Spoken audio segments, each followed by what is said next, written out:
Welcome to Where's the Any Key, the podcast where we talk shop about topics, tips, and trends for the modern IT admin. I'm your host, Ryan Bacon, the IT support manager at JumpCloud. Joining us today is David Garrity. He is the senior technology manager at SPS. Thanks for joining us, David. Yeah, it's good to be here. All right, why don't you start off by telling us a bit about yourself?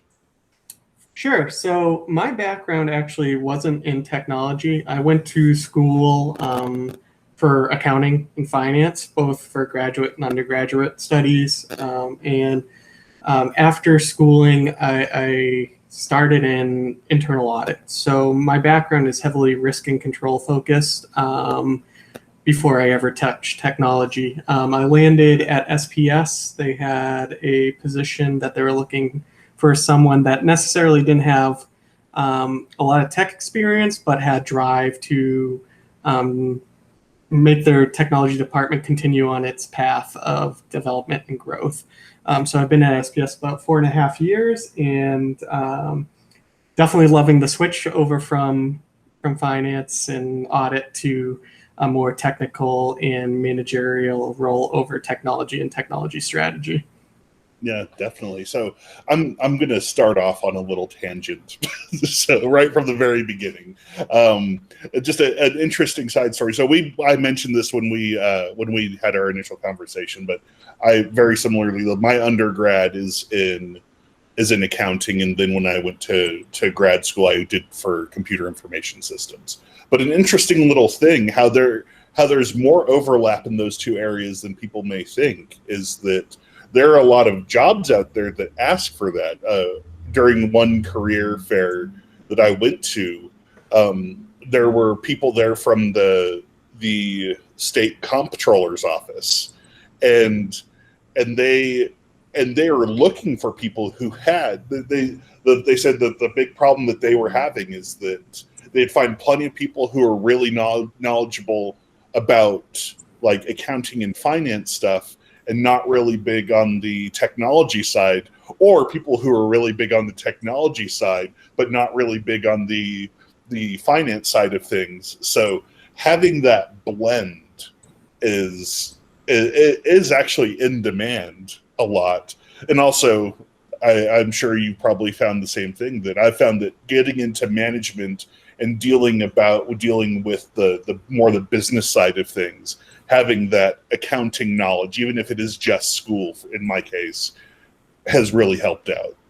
Yeah, for sure. Like from like my day-to-day, like thinking about like developing an IT budget and forecasting that budget out, just those words alone have meaning to me. And then when you know, our controller, our CFO says, okay, how are we going to amortize this or depreciate it? It also has meaning to me. So it definitely gives me a leg up there. And I think, I hope our controller would agree over at SPS, but I think that experience helps in my role because we have a very customized Salesforce environment that we're actually feeding financial information into.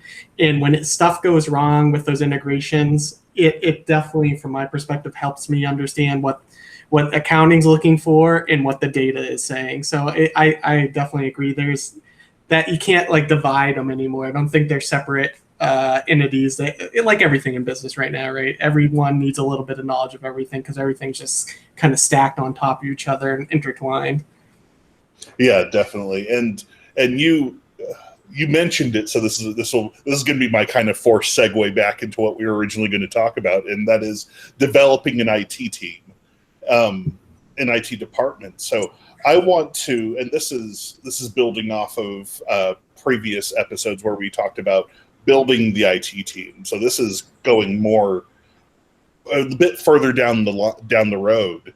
You know, you have your established team, and you know, where do you go from there? So I'm going to hand it over to you and get your thoughts and your philosophies on development of IT.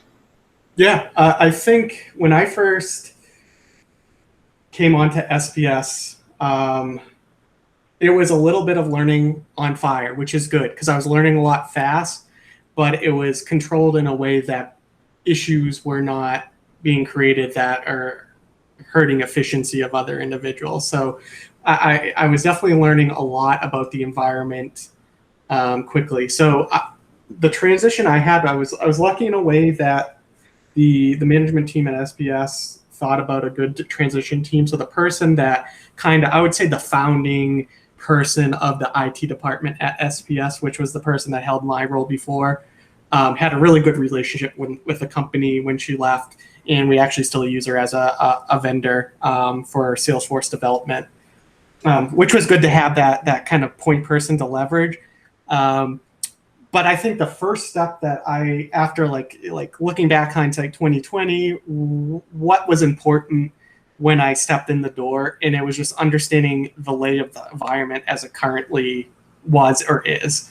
So I had one other individual in the department, and we were doing a lot, and I didn't want to add more pressure or fire to me learning, us just keeping day-to-day operations going. Because honestly, if I made a change, we could have broke something that I had no idea what was going on, just not knowing the full scope of the environment. So I think that was my first lesson is take change slow at the beginning, and just be ready to learn, coming with that learning mindset, and just try to absorb as much as possible. And that could be company lingo, but also what's the environment really look like, and what are those nuances in the setup. And yeah, go for it. I was going to say, yeah, that's a very good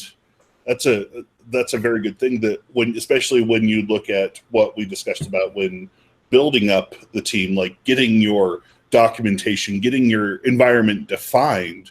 Because frankly, from my experience, even if you know your environment, and even if you're familiar with it, you're still going to break something. It's bound to happen. Yeah.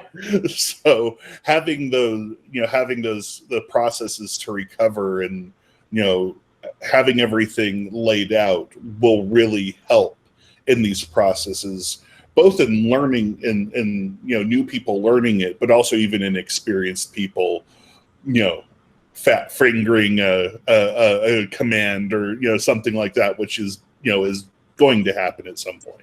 Yep. Yeah, it's I would say our documentation was okay when I came on board, and that's not to slight the people prior to me. We're a small business, so priorities shift almost daily, and so obviously documentation is kind of at the bottom of the list. But there was an okay amount of documentation, but we built on that. I think that's a key point. Documentation is always changing, and because processes and integrations and setups are always changing. Technology is never static, and I'm just thinking about. So we have a junior system administrator that just came on board maybe a month ago now at SBS, and one of the first things I had them do, because they had the fresh eyes, is I said, we're going to do some using Jump Cloud, but we're going to do some deployments, decommissions of both laptops, users, and different applications with different configurations. And I want you to follow the documentation, and then that will be kind of like our gauge of what gaps are here. Because before, I was the one kind of doing what the documentation said. So once it was written, it kind of was like written in stone, and I never revisited it again because, like you said, I had that kind of intimacy that can exist with an environment after you've been in it a while. But I think at the end of the day, I'm learning stuff as documentation's refresh, because we're thinking about things a little bit different. So as a department grows, I think documentation is a key component, just because the complexity increases. So one of my concerns when we were looking at, there's so many benefits to like single sign-on from a security perspective, easy use perspective. There's just, especially like in an environment like ours where we have 10 plus cloud applications that people could be going into on a day-to-day basis. The thing about bringing in a new application is always like, all right, we're going to have these benefits, but there's going to be complexity in making sure we document. Okay, so Google is going to do a disable if we have it integrated with Jump Cloud via their identity management platform, and that changes that process versus just, we could document that, but like someone coming in blind, having that knowledge is key, because they could think it's wizardry almost, like where did the user come from? Why did that user get disabled? I didn't go into Google Workspace and disable them. So I think nail on the head there, as we would say in construction, that documentation is definitely key. Yeah, and what you said about when you have a fresh set of eyes on things, I do the same thing every time that I've added somebody to my team. It's always been, let's look over our documentation, let's look over our processes, and let me know if something doesn't make sense. Because, if once you've been there for a while, not only will you become familiar with your environment, but you'll also learn the little like tweaks and the intricacies, and people tend to internalize that. So there'll be, your document, the instructions that you have laid out may be, 95% accurate, but that 5% that's missing, that your different team members have internalized just because you just know that this is how you're supposed to do it, can be a real hurdle for people who are new to the environment. So I also find that having that fresh set of eyes, that fresh critique of how we do things, is super important to improving as a team. Yeah, it's great, because if I read over those procedures, I'd probably, those internal components that you're saying, I exactly can I can see those in my own life and in my own work, and it's like one of those things that you don't even think about. You just do it, and then it's like you don't realize how important it is until you don't have that piece of information to execute on. Right. It's just like, it's automatic that you're just going through and, do this, do this, do this, do this, but you have to do this in a particular way in order for it to work. And you're talking about single sign-on, and that's really been my experience with building out SSO, with building out SAML connectors and stuff, is that some of them are not. I'll be generous and just say that some service providers provide better documentation and are a little bit easier to use than others. and after you've banged your head against a wall with a connector, and you learn like what you had to do to get that to work, you could apply that to other connectors. Or if you have to go back and repair or recreate this thing, like, you will run into a lot of these little quirks that aren't really well documented, that you learned by trial and error, and that from an outside perspective, when if this new person can't get it to work and they ask you, you're like, oh, you just do it like this. and really you should be whenever you run into a connector, especially if you're building like custom connectors, you should really really spell out, I did this, and this. These are the weird things. And it seems like a lot of work, because it is a lot of work. Documentation is a lot of work, but it is so important. You're absolutely correct. We had one connector that we built it's a smaller app, but it serves a very important purpose, and they offer SAML SSO. Their documentation was limited, and it just did not want to communicate and authenticate properly. And what I ended up doing is I built a custom connector for another application, and I took their user guide, and I'm like, all right, these are the gaps I'm seeing. Maybe if I flag this piece of functionality, that will do the connection, even though the vendor that's not working doesn't say I need to care about that. And what do you know, it lights up and it works. So you're right. Those nuances can apply sometimes to multiple vendors, and it's good to have that in your back pocket. It really is. So I'm sure that we can sit here and talk about documentation all day long. But other than that, what are some things that you consider important to developing an IT team, an IT department? Like, what are some other key factors that people should consider? Change management, especially if you do a lot of customization. We've been, I don't want to say burnt, but we've been put in bad spots where we should have probably done our due diligence in the IT department with investigating the change before implementing a bit further. And I think change management, it takes a lot of effort and it takes a lot of time because it's more of a cultural shift than just saying, all right, we need to document scope of the change, assumptions, and all that good information. There's a cultural shift saying before we go to implement, we should really be thinking about this change holistically. And I think you need management buy-in for that for sure, which I'm lucky enough that I do have management buy-in for change management processes. And then it's just reinforcing that concept over with your requesters in getting them to understand the importance that we're not just putting red tape in to make it a hurdle that your change takes long to happen, but we're trying to avoid situations where the change actually makes things worse and has these unintended consequences.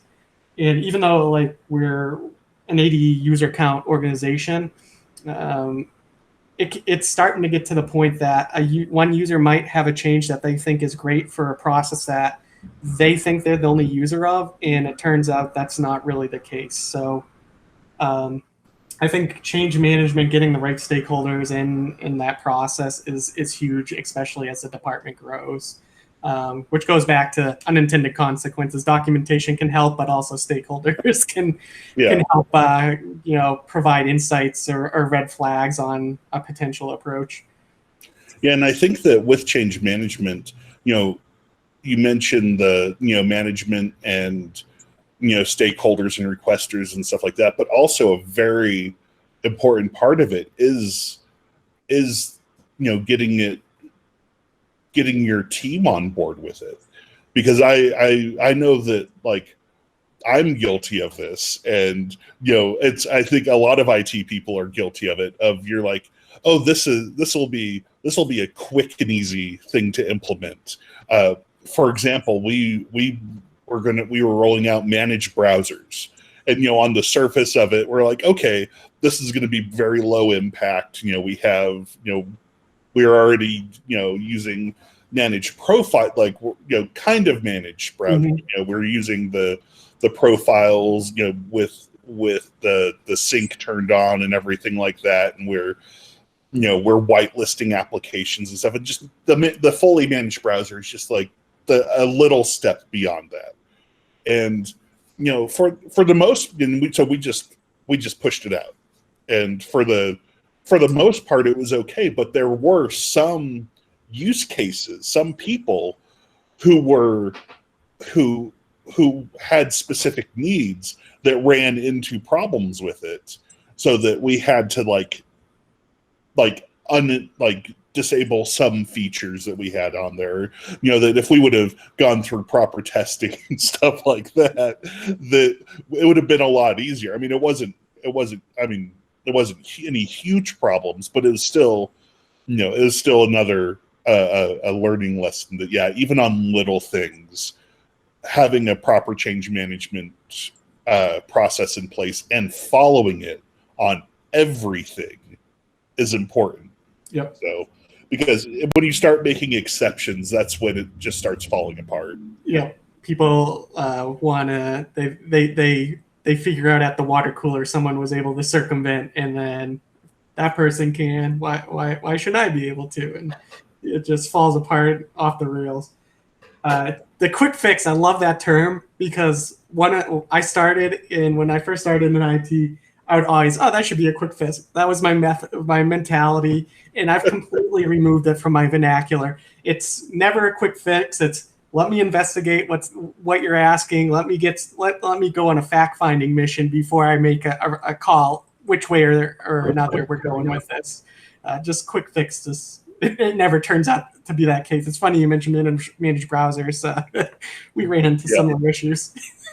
Well, and also a lot of these quick fixes tend to be, when people talk about quick fixes, it's a lot of times it's just like a Band-Aid. It's just like something that is quick and dirty, but not really meant to be a permanent fix.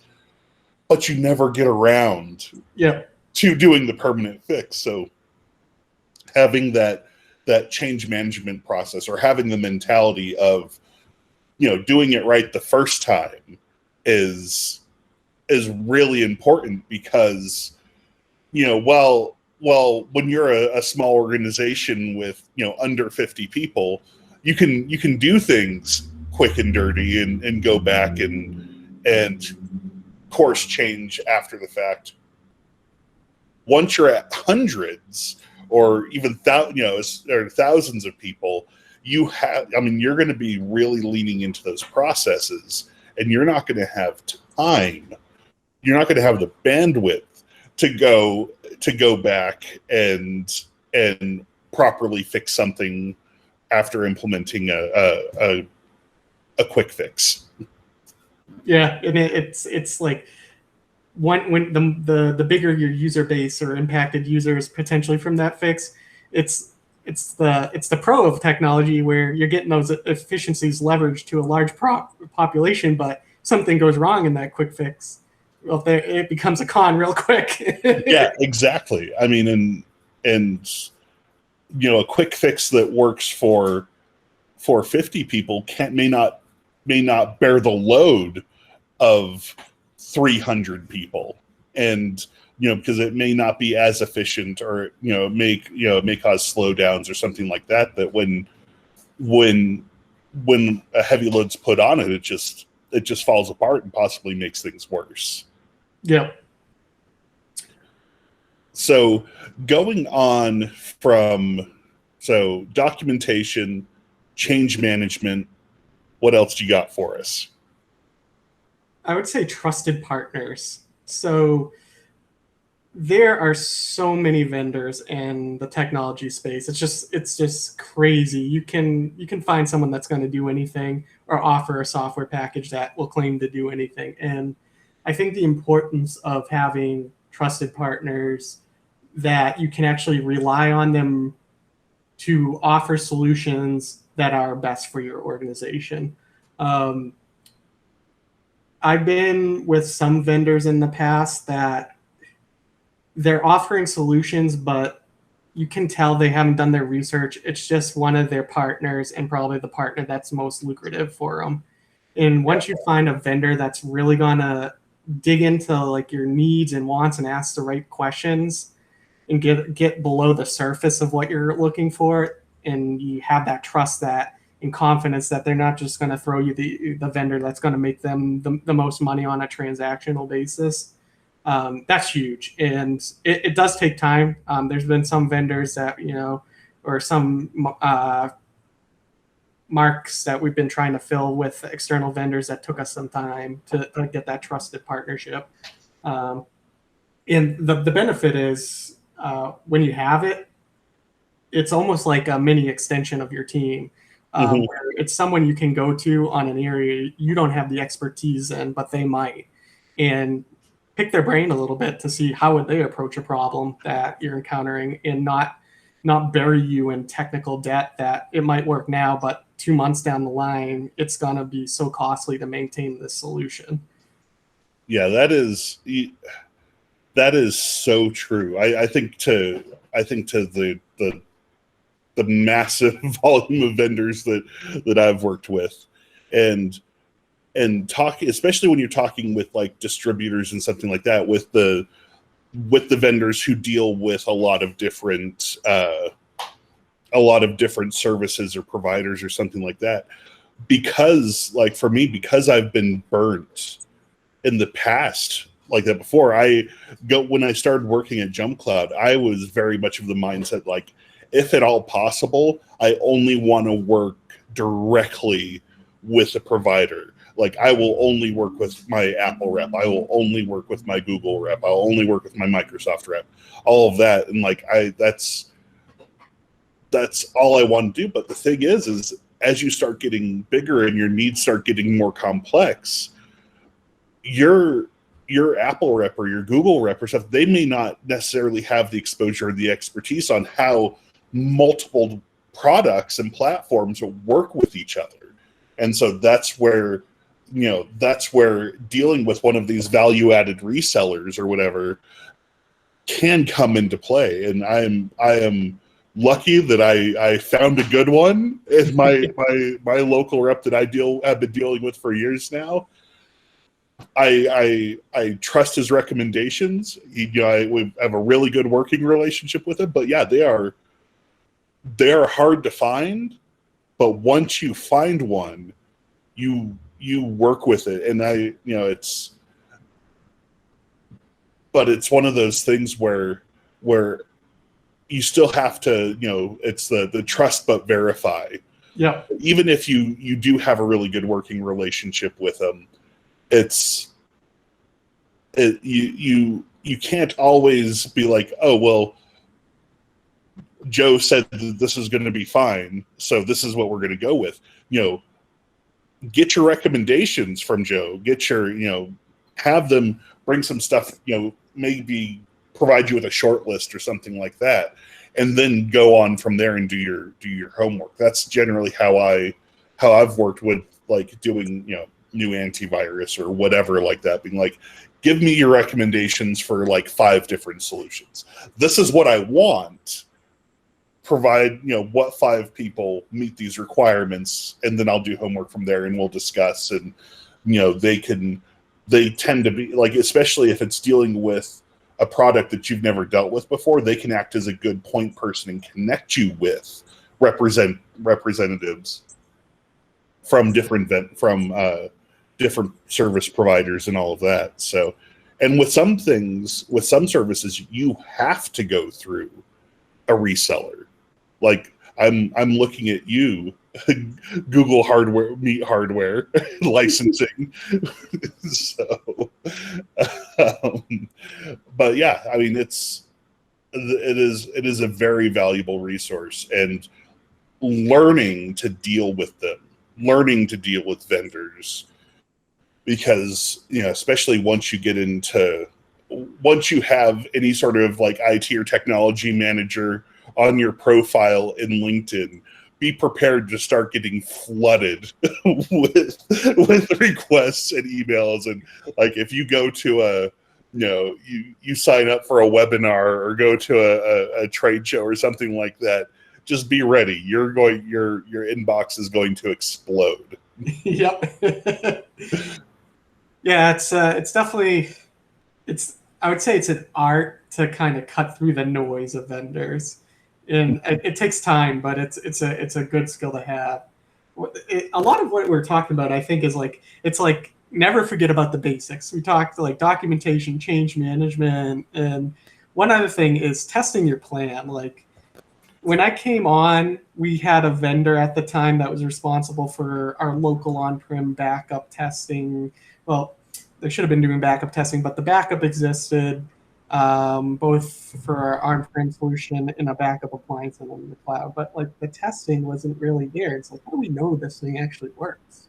Like, it seems rudimentary, but like, as you grow and as you evolve, that becomes more important to like routinely test those solutions. Like, we've had issues that if we didn't identify them in like a routine BDR, business disaster recovery, would be pretty significant if it was a real disaster event that we were trying to recover from. And so I think it's like leveraging those base kind of like skills and everything in the like industry knowledge banks that say these are the things you should always be doing or considering in IT, and not losing sight of those as your environment grows. And I think that gets into resources a little bit. Do you have the resources and time devoted to focusing on the core competencies and the skills to make sure the environment's running as needed? And I think part of that is defining pretty pointedly where internal resources are going to be the best for your organization versus outsourcing, because that's always the battle, right? Outsourcing is always thought of this cost saving measure, when in reality it could actually be much more expensive in the long run, depending on what you're outsourcing, what's the impact, and like is it a core priority of the organization and therefore the IT department by kind of association. Yeah, I'm glad you brought that up, because a conversation that we've been having a lot internally with my team is, we're Jump Cloud's still in a space of in a space of rapid growth, and when you get to a certain point,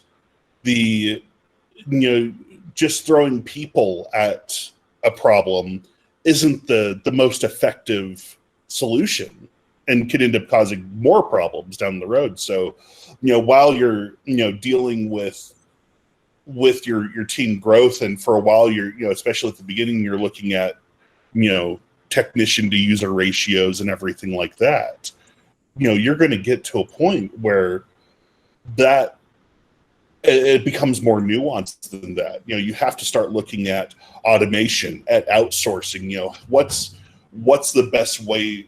What are the problems you're facing, and what are the problems that you're going to face that you try to predict, and how do you go about fixing those?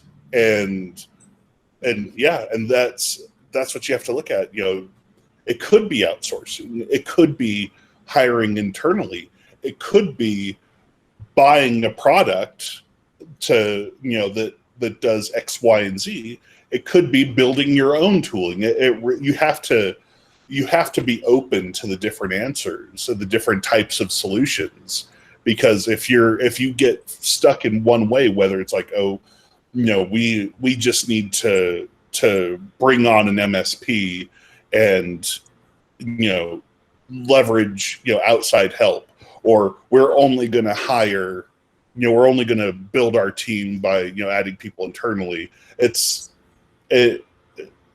That only works up to a point.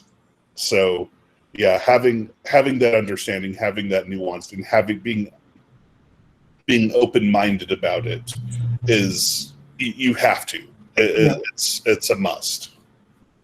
And if you're open-minded about it, I found that in my experience, when you're making a proposal, whatever it is, there's usually a cost associated with it, but it gives you a well thought out proposal that's defendable to an executive team, where they can kind of tell that you've kind of explored an array of opportunities that exist, and you're recommending one based on kind of that research, which is important. Yeah, I mean, you mentioned earlier, in regards to vendors being, a trusted source, but it's possible for you to become a trusted source to other departments. And I've found that being a trusted source with your finance department and with your legal department and with your executives will make your life so much easier. I've heard horror stories from people who haven't done a lot of business proposals, or made a lot of requests for new products and stuff like that, about the hoops that they have to jump through and delays and everything like that. But that as the more you do it, and the more you learn, and build more relationships with these people who have to approve all these things, becoming that trusted source for requests it's a double-edged sword. So it makes your job a lot easier, but also you'll find that when people see that you're having an easier time doing this, get ready for more and more requests to start being funneled through you, which, again, good and bad thing. It's bad that it's more work for you, but it's good that it's giving you more visibility into, at least into the tools and stuff that people are using, and also they want to use. Yeah, that's a good point. There's always that discussion about like shadow tech in organizations and how do you combat it. And I feel like combat is like a poor word choice for it, because you're never going to win if you're coming with like the stick versus the carrot on trying to like lock down shadow tech. It's just like everything's cloud based now. I could sign up for millions of vendors without IT ever knowing, right? And so the approach is, if you use that carrot and I want to be your partner, so we make the best decision for you as an organization and make the process better. I'm all for that, because I rather be upfront, so I know limitations of the application, any key concerns that we should be looking from at a like security standpoint. What is the department actually looking for? What integrations can we actually do that with our current infrastructure, instead of signing the contract and then realizing, this isn't going to work as we figured. So as I agree with you, it's more work, but that's the type of work I want to be doing, because if it's let's catch up after the fact, which we've been in those situations before, it just stinks for everyone, because the department feels like they're getting you up to speed on something that's already been decided, and they kind of are. But at the same time, you weren't at the table, and it's a challenge to you almost have to reprioritize, because it becomes this fire. We purchased the software and it's not working as we thought it would. Yeah, there's a reason why I will weasel my way into meetings with new vendors. Like I will hear. There have been times that I've heard about it, like somebody just like mentioned it offhand, and I'll be like, "Can I be part of that?" I want to do that, and then like ask because I want to ask questions. I want to ask like, does it support SSO? Does it integrate to any of our other tools? What are I have the whole list of questions and stuff that they're not, that your marketing rep or your sales rep or whoever just isn't going to think about, because it's not their job to think about it. And so the angle that I tend to take on this is how I combat shadow IT and shadow tech is very much a carrot approach. Like let IT take care of it. We'll make your life easier. Let us take that off your plate.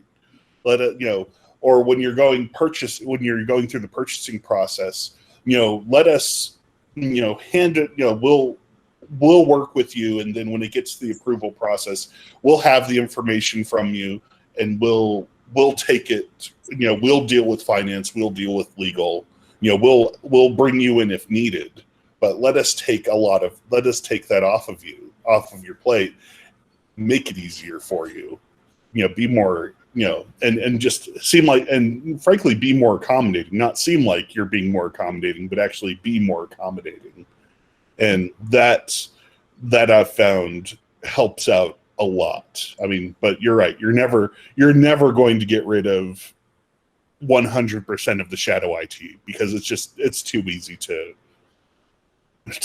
sign up for, like you said, sign up for free accounts and that sort of thing. You're never going to stop all of it, but you can mitigate it by being accommodating and being open and being easy to work with. Exactly. Moving along. What's next? I think those, like, if I were just to summarize, it's like making correct decisions about resources while keeping the basics on the forefront. I think that's hard sometimes. I think that's like when you're in a growth mindset, it's always looking to what's the next solution or what's the next big problem we have to solve. Mm-hmm. But if you don't have that solid foundation of the basics, like it just falls apart. And I think it took me, like, again, circling back to my background as a risk control auditor, I, even as an auditor, didn't always buy into some of the controls in place. And now I think I have a more nuanced approach to some controls, because controls sometimes protect us from ourselves and our personality. And some people have different personalities and how they approach projects. And like IT is, I would say, almost equally important about how you deal with other individuals than just bits and bytes. And Yeah. I just keeping those fundamental basics, so you are working with people in a way, like you said, that you're not being disruptive, but you're also focusing on, core project management methodologies is huge. Yeah, I'm glad you brought up controls and that sort of stuff, because another thing to consider while your organization, while your team, while your department grows, is your scope of work. And especially when it comes to IT, we have, as a whole, IT tends to have the keys to the kingdom. I mean, we can do so much. We could do pretty much everything there is. And, especially if you're in a, like with Jump Cloud, we're a software development company, and there, when, because we have the keys to the kingdom, because we have access to all of these things, we've gotten requests before of like, hey, can you go in and change these variables in the CI pipeline? And it's like, can we? Yes. Will we? No. because it's like one of those things where it's like when you need to really define what it is that your team actually does. Why does it have the access that it does? I mean, we have access to, just even going down on a simpler level that's more more general across industries and stuff like that. So we're a Google shop. We use team drives, shared drives, what they're called now. So as super admins in Google, we can go and we can change, we can give people access to any shared drive, everything like that. We can give ourselves access to any shared drive, all of that. But you don't know what's in every shared drive. You don't know that, how these things are getting used, or how these people are getting, or how the content is getting used. So can you go and, if somebody comes to you and be like, hey, I need access to the executives drive, can you give them access? Yes, you can give them access. Should you give them access? That's the whole thing. And, so having the processes in place and having the recognition that, the scope of your responsibilities is to, get approval from the manager who's in charge of that team, of that folder or whatever, before you do this stuff. So it's, defining those processes out, being able to communicate them is super important, because it's, again, just because you can doesn't mean you should. Yeah, I think that like concept of ownership and what you have ownership over, like, applies to almost everything that you do in a technology department. Like, it is so easy for a business unit just to hand everything over to IT and say, this is your responsibility, especially with departments are always crazy, right? Everyone's busy. Everyone knows that. It's very important to make sure up front those expectations of ownership are clear. That IT, just because it's happening on a tech platform, our ownership does not encompass everything part of that platform.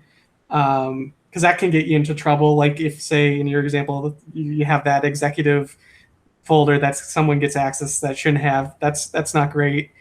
And it also can create inefficiencies. Like when I first started, there was a point that our accounting manager was just having this huge issue. It's like, could you go into the database and change this value for me in the financial application? It was the exact same logic that you just laid out. I said, I could, I'm not going to because I don't know how that application is touching that database and what it's doing to that one field. It could be pushing that to multiple locations. Then we could have, contingency errors where these values aren't matching. Like we gotta get the right people involved. But I feel like ownership is always it's when it's appropriate for IT to play defense and make sure ownership's defined correctly. Because there's that slippery slope that you'll start doing business processes, and unless you're really, really stacked with resources, which I don't think many IT departments are, that's not a great spot to be in. No, it's not. And yeah, and just to add to what you're saying, just keep in mind that just because you may be an admin on something doesn't make you an owner on that thing. And that's one thing that's like we're making a big push for here at Jump Cloud with a lot of our tools is to define, like, okay, who actually owns this? IT may provision this, may provide access, may even go in and update billing information as needed. But who actually owns this? Because think of it, how many tools and applications do you have access to that you don't know how they're being used? It's honestly most of them. Like if I were to say what applications IT actually owns, it's gonna be Jump Cloud, it's gonna be our two-factor system, and then it's gonna be our CRM, just because the Salesforce administrator reports through IT versus reporting through sales.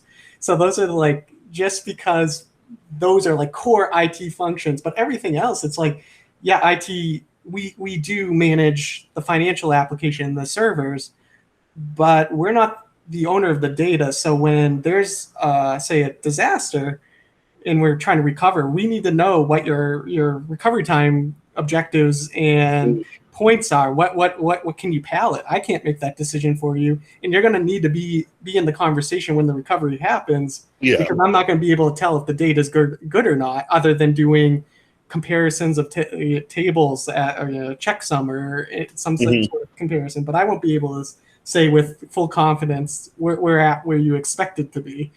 And so I think I think as departments mature, that's if you start pushing that onto the key individuals and decision makers and business units, that there is a ownership split. It's not just because it's technology, it's IT, but the business has a stake in the game.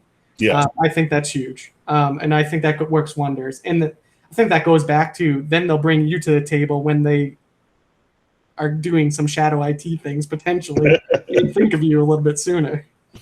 Yeah, exactly. And I think that's something from my experience that is, if I had to say anything was the most important, if I had to rank things, oh man, it's hard to say what's most important. Actually, I'm like, documentation may actually be the most important thing, because good documentation will save your hide. But if the scope of work and defining ownership and everything like that, if that is not the most important, it's definitely up there. Because if you're not on top of that, if you're not willing to push back and get that stuff defined, it's going to come back and bite you. You're going to get in over your head so quickly, it's not even funny. So that is huge, and it's something that you need to be mindful of from the start, and you can't slack up on it. Yeah, and there's so many interesting ways in that ownership will get pushed to IT. Luckily, we haven't been in our organization some of the drastic ones that you might, if you ever browse Reddit's system admin. There are some real drastic ones, but we moved offices maybe 2 years ago, and when I started, basically my only staff member, people were asking him when a circuit breaker was tripped, and I'm like, first, that's probably a safety issue because it was a big building and those circuits are pretty large and he's not trained in how to operate that. So like from a safety perspective, I'm not really on board. And two, is that really an IT responsibility? And at that time, I didn't push back hard because I knew we were moving buildings. But once we moved buildings, that's when I drew the line in the sand. I'm like, if there's a power issue, it's got to go to the property management company. That's kind of their responsibility, and that they have the skill set and the vendors on tap to handle something like that, because we're not electricians. But it's like the weirdest things will come your way that you're not expecting. Like I was never expecting someone to be like, hey, can you check out the breakers for me because you work in a technology department? If it's plugged into the wall, it's IT. Yeah. I wish I was joking when I said that I've been asked to check on so many electric standing desks. It's not funny, or a fan. But there's going back to that and to the scope of work. I mean, you also have, and determining what you're going to bring in outside help for and all like stuff like that. I have intentionally, through my entire career, avoided becoming low voltage certified, so I do not have to run Ethernet cables. Like I'll do short little runs and patch things, but being like, oh, you're going to be running through the plenum space and doing all of this stuff. I'm like, oh, sorry, I'm not certified. We're going to bring the contractor. Frankly, doing that, as your day job, if you're not doing that all the time, even if you are certified, like the people who do that all the time do it so much better than the people who just like, can I do it? Yeah. Will it look as good as theirs? Probably not. Nope. So that's all the time that we have for this episode. Again, my guest is David Garrity. Thank you again, David. It has been a pleasure talking to you. You as well, Ryan. Thank you. All right. Have a good one. Thank you for tuning in to Where's the Any Key? If you like what you heard, please feel free to subscribe. Again, my name is Ryan Bacon. I lead IT at JumpCloud, where the team here is building a cloud-based directory platform that provides frictionless, secure access to virtually any IT resource from trusted devices anywhere. You can learn more and even set up a free account at jumpcloud.com.